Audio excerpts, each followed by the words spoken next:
Ini total penipuannya ada kurang lebih diduganya 104 orang dan nilai nominal uangnya sekitar 10 miliar. Deka kabur melalui pagar belakang bengkel. Dia memanjat pagar menggunakan ban-ban yang ada di pagar tersebut. Disusun sehingga menjadi tangga, lalu dia naiki dan kabur melalui pagar belakang.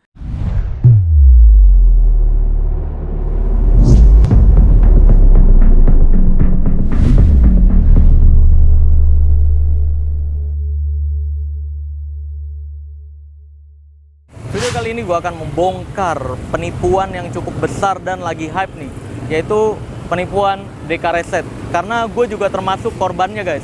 Kalau gue korban di sini, gue kerjasama dengan DK Reset. Gue borong mobil dari pool taksi tertentu. Mobil-mobil ini gue titipin di sini, diperjualbelikan. Awal-awal berjalan lancar. Akhir-akhir ini mulai mandet-mandet pembayarannya. Akhirnya ya tiba-tiba ini kabur. Dan sekarang gue juga sedang mencari DK Reset bagi siapapun dan dimanapun yang melihat owner DK Reset, yaitu ini Syaputra Eka Setiawan, fotonya ini. Kamu bisa lapor ke admin saya di nomor WhatsApp yang tertera di deskripsi video ini, guys. Semua mobil yang ada di sini nggak ada yang punya DK. Semuanya hampir titipan dan orang servis. Itu yang membuat kepercayaan investor di luar sana percaya, oh ternyata mobilnya banyak, ternyata bukan punya dia. Sebelum ini ada polis lain, itu kita yang laporin ke polisi. Nah, polisi datang, akhirnya kasih garis polisi seperti ini nih. Di dalam sini, kalau teman-teman bisa lihat, nih, kelihatan nggak kamera buat masuk ke sini sedikit? Di dalam tuh ada mobil-mobil masih, kelihatan nggak? Nah, oke, kalau kamu lihat di dalam sana ada mobil-mobil. Tapi kemarin sebelum ini dikasih polis lain, mobil-mobil ini mesinnya udah nggak ada aki dan ecunya, guys. Jadi memang cuma kerangka mobilnya doang, nggak ada mobil satupun yang bisa dijalanin atau diambil gitu. Dan masih ada mobil gue juga di sini yang ya udah jadi sitaan polisi sebagai barang bukti. Dan ini udah digaris polisi agar nggak ada orang lain yang masuk. Anak istrinya ternyata ditinggal, karyawan-karyawannya juga banyak yang ditumbalin yang nggak tahu apa-apa tentang penipuan ini. Ini total penipuannya ada kurang lebih diduganya 104 orang dan nilai nominal uangnya sekitar 10 miliar. Nah, nanti gue akan konfirmasi juga ke karyawan-karyawannya dan juga ke istrinya. Kebetulan gue udah kontak-kontakan sama istrinya juga. Istrinya ternyata tidak kabur bersama DK. Dia ditinggal di rumahnya. Dan sampai sekarang juga istrinya masih bantu mencari DK. Nanti kita ngobrol juga sama istrinya ya. Oke, sekarang gue akan jelaskan bagaimana proses si DK ini kabur dari bengkel.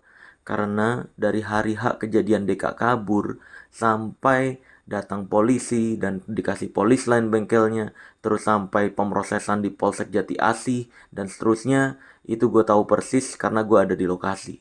Jadi pada hari Kamis 21 Maret 2024 itu sebenarnya hari dimana si DK kabur.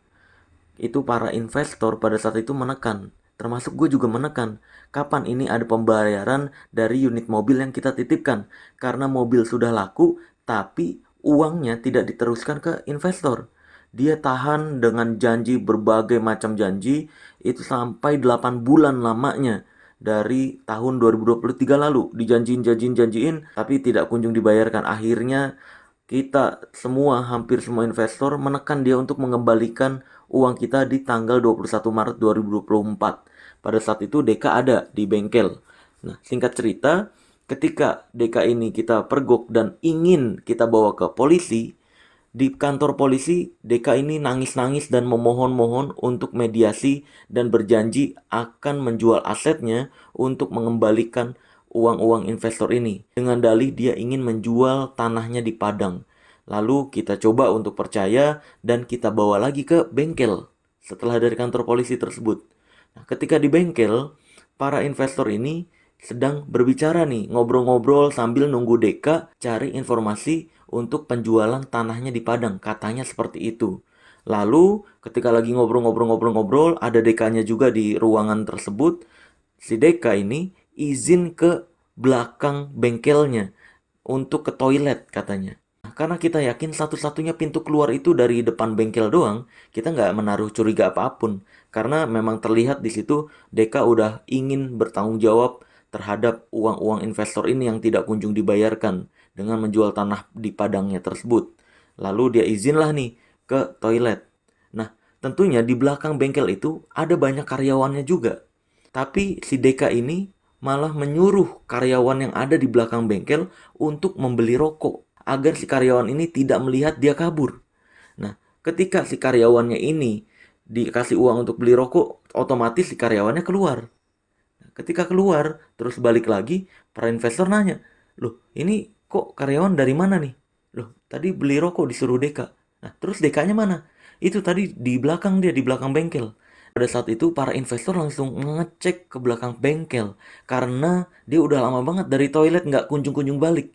Ketika dicek ke belakang bengkel dan ternyata Deka sudah tidak ada.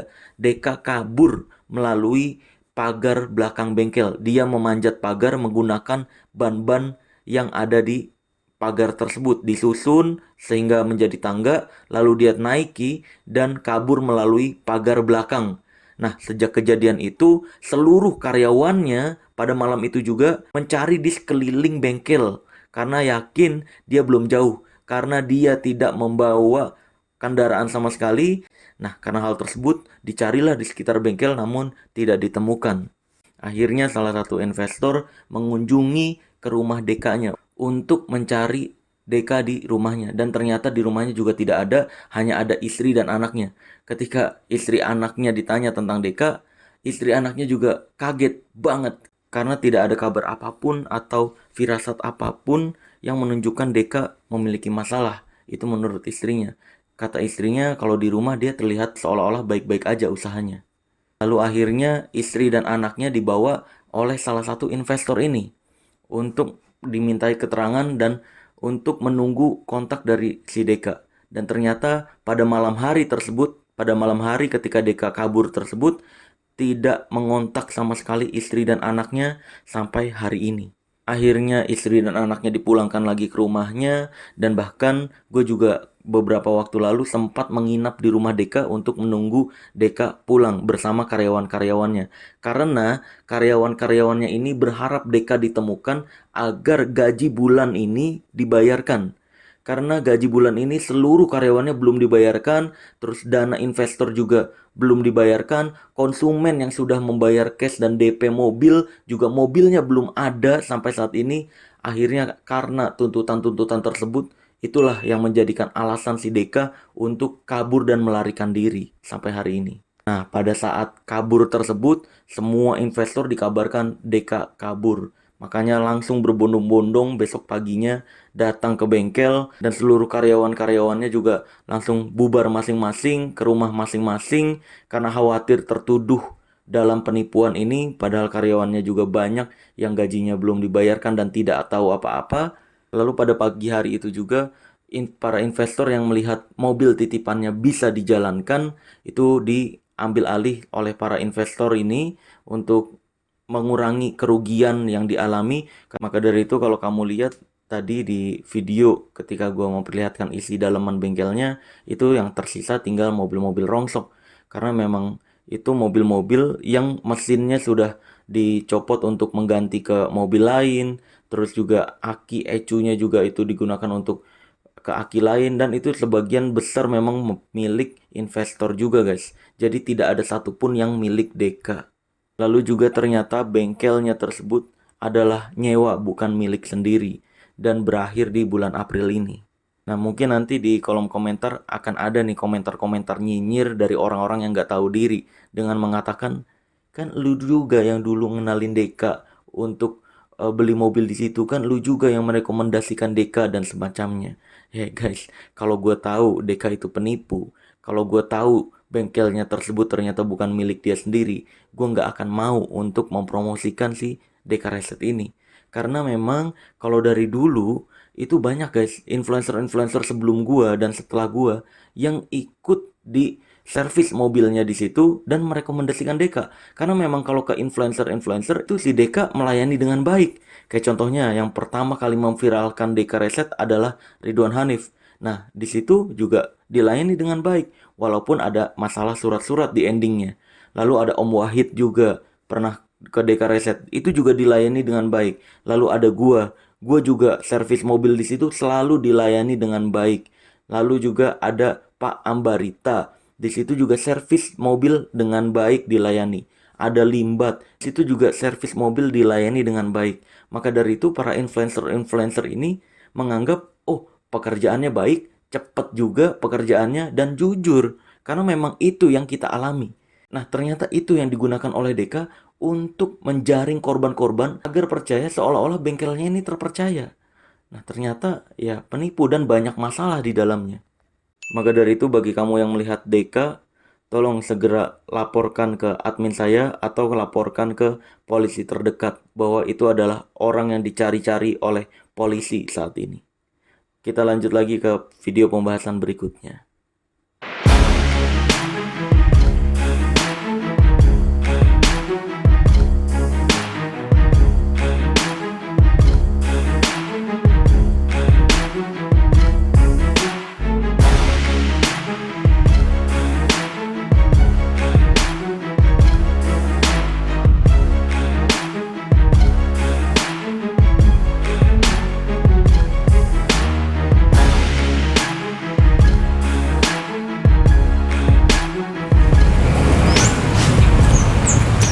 Oke guys, sekarang gue mau minta keterangan dari korban. Kan beragam nih ya, gimana kok bisa sampai percaya, terus gimana proses transfernya dan sebagainya. Nah kalau lihat teman-teman di belakang, itu ada banyak korban tuh. Nah, makanya kita langsung aja minta keterangan korban ya, untuk proses penipuannya gimana sih gitu. Oke guys, ini gue sudah bersama salah satu korban. Ya bang, bersama namanya siapa bang? Dimas. Dimas. Ya. Awal mula lu tahu Deka Reset dari mana bang? Aku udah mantau Deka Reset dari tahun 2021 bang. Dari IG dia kan awalnya kan. Terus aku lihat banyak influencer juga gitu kan. Oh iya. Terus banyak aku lihat Pak Ambarita, Bang Marcel Iya, gitu kan. Ridwan Hanif ya. Ridwan Hanif gitu kan. Nah, Kayaknya terpercaya banget nih ya. terpercaya banget gitu kan. Iya. Ya aku jujur emang aku orang jauh dari Medan bang. Oke. Dari Medan. Terus aku pindah ke sini 2022. Terus aku ada niat kan. Niatnya tuh nabung dulu nih. Nabung dulu kan. Oke. Nah, dan bisa tercapai tuh di 2024 aku langsung ke Deka Reset. Oh, kekumpul uangnya langsung ke Deka Reset. Terus Terus apa yang dilakukan? nah, aku konsul dong sebelumnya Oke. gitu kan masalah Mau mobilnya. mobil taksi ini kayak gimana gitu Oke. kan ke salah satu admin di Deka Reset gitu Iya. kan. Terus mereka ngejelasin, abang tinggal pilih aja nih unit yang ada di sini gitu kan. Kalau Oke. abang cocok bisa langsung dibawa pulang nih yang udah ready gitu kan. Iya. Cuman karena berhubung aku kurang serk lah dengan mobil yang ada di lokasi, Iya. aku bilang bang ada unit lain nggak? Ada Oke. bang, tapi bahannya di Surabaya gitu kan. Oh, alasannya di Surabaya? Hmm. Tapi lu dikasih lihat foto gitu ya? Enggak kalau itu bang. Kalau Oke. gitu. Karena aku pikirnya, oke lah, nggak macam-macam aku pikirnya bang. Oh Iya, iya. itu bang, oke aku bilang gitu kan.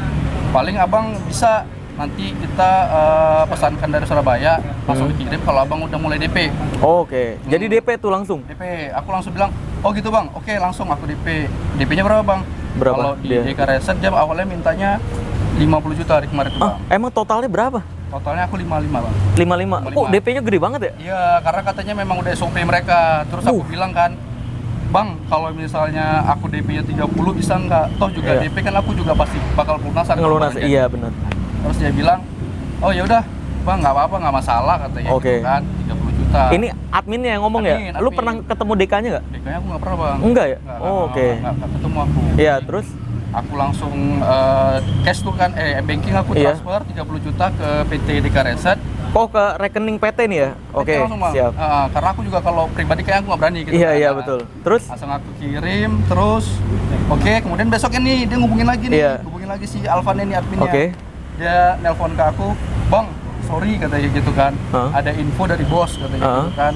Kalau abang pengen selesai mobilnya sebelum lebaran, abang harus lunasin unit. Gitu. Oke. Oh, dituntut untuk ngelunasin Unit. sebelum ngelihat mobilnya ya? Belum. Oke. Gitu kan. Terus Terus? aku mikirnya karena aku baru pertama kali ya, Bang Marcel ya. Hah?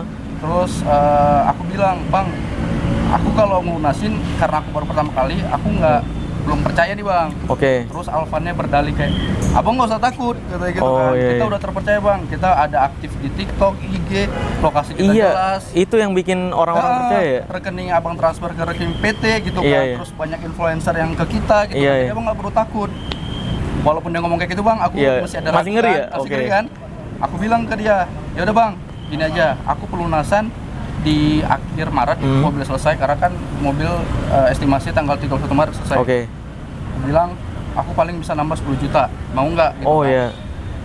Terus dibilang gini, oh ya udah bang, nggak apa-apa. Oh, dibolehin. Oke. Boleh, nggak apa-apa.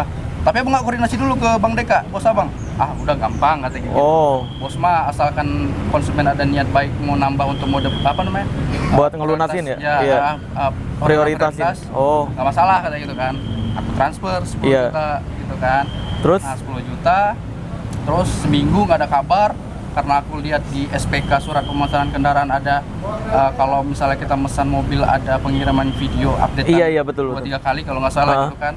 Aku minta tuh update video. Oh iya, ini baru pertama kali nih minta. Aku Oke. baru Terus pertama kali seminggu atau 2 minggu lah Iya. setelah aku pembayaran kan. yang dikirimin Dikirim tuh mobilnya, videonya, video mobilnya. lagi apa itu? Lagi katanya bang baru proses naik pengecetan nih. Oke. Tuh, karena aku lihat mobilnya memang bener Oh, kayak itu yang warna putih ya? nggak tahu bang dasar. Mobilnya putih gak? Enggak, aku warna hitam misalnya. Enggak, tapi di videonya mobilnya putih. Ya ada abu-abu gitu dia. Oh, abu-abu. Karena banyak guys dari korban gue dapat info satu video dikirimin ke banyak korban. Gitu. Jadi satu video itu diakuin nih punya lu lagi chat dasar bilangnya. Ini chat dasar. Padahal mah enggak. Itu satu video buat ngirim ke banyak. Ya, Terus? aku karena ngelihat ya si Bang Alvan tuh videoin dan bilangnya, Bang Proses ini pengecetan. lagi naik proses pengecetan gitu Iya. kan, dan aku ya Percaya aja ya. percaya aja gitu. Oke. Oh oke bang, ya udah kalau misalnya memang lagi proses pengecetan, aku minggu depan tanggal 25 Maret, Iya. kan rencananya besok atau Iya. lusa, aku mau pelunasan, aku bilang Oke. gitu. Jadi biar cepat selesai juga, aku bilang. Oh, iya. Oke bang, katanya gitu kan. Terus? Tapi abang kalau misalnya pengen cepet nih, biar pegawai-pegawai kita, anak-anak PKL kita pengen apalah, ya semangat kan Iya, gitu iya. kan bekerjanya, abang boleh kirimin tip, Oh, minta tip deh bang. lu ngirim tip gak tapi Aku ngirim ke rekening? ke rekening pribadi Alvan. Oh, ini ke rekening pribadi Alvan Ya, nih. Karena aku awalnya mau ngirim ke apa namanya ke Oke. rekening PT. Alvan nih adminnya ini nih guys ya. Iya. Iya. Alvan. Terus? Aku karena nggak ada curiga, oke lah, namanya juga aku berbagi di bulan puasa lah ya, Iya, Bang, iya, ya kan, benar, untuk benar. buka-buka takjil. Iya, lah. betul. Jadi ya udahlah. Kirim. Aku kirim tuh, bang nggak banyak. Aku 2,5 dulu, mobil selesai, aku tambahin tipnya. Oh iya. 250 aku kirim. Oh ya, oke bang, terima kasih. Katanya Oh. gitu. Terus dapat info DK kabur di mana? Dari mana? Tadi bang, aku pagi lagi sahur kan bang, lagi buka-buka TikTok. Ada yang speak up tuh tentang DK Reset. Di TikTok. TikTok. Oh, oke. Terus aku lihat videonya, aku kira hoax kan gitu Iya, kan. iya, Kan iya. nggak mungkin lah bang, aku kan Karena udah percaya banget, percaya gitu banget kan, ya. percaya Karena banget gitu. iya betul diakuin memang kelihatannya DK juga ke influencer-influencer. Kita sampai nggak nyangka dia bakal sebegininya gitu. Iya, makanya Karena ke kita baik-baik gitu. Iya, karena kan aku ngeliatnya Pak Ambarita, masa iya dia mau Iya. membohongin Nah, polisi itu. gitu kan, ada TNI juga Iya. di dalamnya gitu kan. Jadi kan Karena ke kita ke influencer dia beneran nih, kita servis beneran dikerjain, kita chat ulang beneran dikerjain, sehari jadi bang. iya. Nah kita nggak nyangka juga. Terus akhirnya pas dengar kabar DK kabur tuh gimana bang? Mereka kabur, saya cari informasi dulu kan di TikTok, Iya, iya. di Instagram, saya cek. Terus aku karena si salah satu user TikTok tadi itu Iya, iya. mengarahkan, coba cek IG Bang Marcel katanya Oh, gitu iya. kan. Aku cek. Bener Kan ya? kalau abang nggak mungkin abang bohong, Iya kan? lah. Nggak mungkin hoax Iya, kan, saya gitu. pasti menjamin apa yang saya share 100% fakta. Iya, aku cek, wah hoax. Aku makanya langsung cek langsung ke tempat nih. Oh hari ini aku harus ke DK nih. Aku Oh, iya. pengen mastiin langsung gitu. Ternyata tadi aku jam 1 siang Hah? sampai sana memang benar. Udah di police line ya? Lain. Ya, saya sebenarnya ke sana sebelum di police line bang kemarin. Oh. Pas kejadian bareng masa yang lain, saya nggak pakai kostum gini tapi kan pengen ngecek juga. Nah ternyata di sana udah banyak korban dan kaca-kacanya dipecah-pecahin sama korban. Buat nyari bukti BPKB dan sebagainya udah nggak ada. Mesin-mesin mobil juga udah nggak ada. Itu rongsokan tinggal di dalam. Jadi aki, ecu, Yang mahal-mahal barangnya udah diambil-ambilin. Aset udah Nggak ada sama sekali. Jadi tinggal kerangka mobil doang. Nah, disitulah, wah benar-benar nih Deka. Akhirnya nyari informasi, saya duga istri sama anaknya ikutan kabur. Ternyata istri anaknya ditinggal sama Deka. Oh, dia kabur sendiri Bang? Nelpon istri anaknya ke saya, minta tolong, Bang ini gimana Bang? Ketemu nggak info tentang Deka? Soalnya saya bingung nih, rumah saya harus tinggal di mana lagi. Rumah Deka itu baru nyicil setahun. DP 0 rupiah. Dia nggak punya pekerjaan apapun istrinya. Anaknya ada berapa? 3 atau 4 gitu anaknya. Masih kecil-kecil. Ini kita juga udah nggak bisa sekolah karena siapa yang bayar. Makan terus hari-harian, ini tabungan kita juga udah tipis Bang. Bantu cari Deka Bang gitu. Tapi Jadi infonya bukan sama istri sama anak ya Bang? awalnya gue duga gitu. Ternyata pas gue up kayak gitu, istrinya kontak gue. Nelfon. Ada kok istri anak. Istrinya ada tadi kesini nih. Gue bawa istri sama anaknya jadi saksi. Nanti gue minta keterangan. Gue tadi udah ngobrol untuk minta keterangan. Dia masih kayaknya berat karena masih ya stres banget. Duit nggak ada. Suami kabur. Punya utang miliaran suami. Dia tertuduh. Anaknya bingung makan dari mana, sekolah dari mana, rumahnya mau tinggal di mana. Itu. Makanya gue juga mau ngasih solusi bingung. Makanya udah gue bawa ke polsek aja nih, biar kali aja dari polsek bisa ngasih solusi juga buat anak istrinya. Iya. Karena kabur bener-bener sendirian, karyawannya ditumbalin. Iya Bang, aku juga pusing juga gitu kan karena Iya, itu hasil tabungan ya. hasil tabungan aku udah lumayan cukup lama lah ngumpulin gitu kan, dan harapannya Lebaran bisa jalan sama keluarga dengan Nah itu pengen ngajak kendaraan itu gitu kan. ngebahagiain keluarga ya. Gitu kan. Lebaran Tapi ini. malah jatuhnya kayak gini gitu kan, yang ada makin pusing Iya. aja. Berharapnya apa? Kalau misalkan anggap aja nih, misalkan Deka punya handphone terus nonton video ini, apa yang mau bilang ke Deka? Ya, Karena dia sendirian nih, total. Apa yang ya mau aku dibilang? harapan ke Bang Deka, ya Bang, cobalah Bang hati nuraninya gitu ya.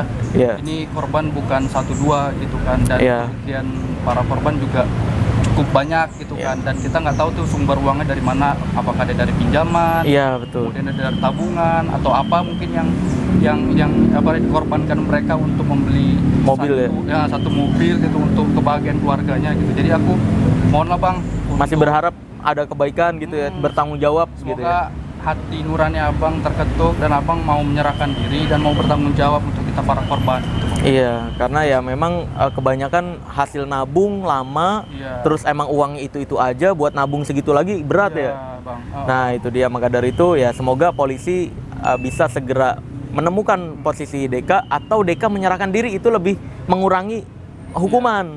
Atau mungkin bertanggung jawab, kita bakal berhentiin proses mungkin ya. Betul Bang. Berhentiin proses Kalau hukum. bertanggung jawab. Kalau bertanggung jawab gitu ya. Pokoknya semoga ada jalur baiknya, dan saya sebisa mungkin karena saya termasuk yang bantu up juga dan korban juga di sini. Iya. Nah, maka dari itu saya bantu untuk publish semua update kasus tentang Deka Reset inilah, biar cepat ketemu. Sip. Terima kasih banyak. Bang Marjan. Yuk, udah bersedia untuk memberi keterangan. Oke, kita lanjut lagi ke info berikutnya, guys.